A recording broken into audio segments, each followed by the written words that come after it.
Saudi আরবের নতুন একটা আপডেট আসছে, সেই আপডেটটা আপনাদের সাথে এখন শেয়ার করতেছি। আপডেটটা হচ্ছে, যাদের আগে একামা এক্সপায়ার থাকতো তারা কিন্তু চাইলেই সৌদি আরবে যে কোনো জায়গায় কাজ করতে পারতো। এখন 1 বছর 2 বছর তারা কিন্তু একামা এক্সপায়ার ছাড়া চলতো, তাদের খুশি মতো তারা একামা চাইলে বানাইতো।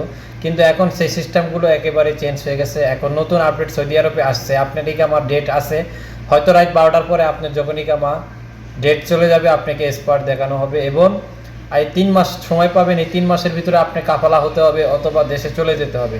3 মাস পরে যদি আপনি কাফালা না হন বা দেশে না চলে যান, তাহলে কিন্তু আপনার এটা হুরুপ থাকবে, হুরুপ অটোমেটিক হয়ে যাবে। তখন কিন্তু আপনাকে পুলিশ ধরলে আপনাকে অবৈধ হিসাবে বাংলাদেশে পাঠিয়ে দেওয়া হবে।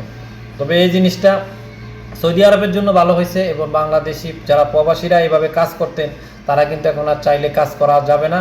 তো অবশ্যই সেটা মাথায় রাখবেন। আপনার ইকামা এক্সপায়ার থাকলে খুব দ্রুতভাবে আপনি ইকামা করার চেষ্টা করুন, না হয়তো আপনিও অবৈধ হয়ে যাবেন।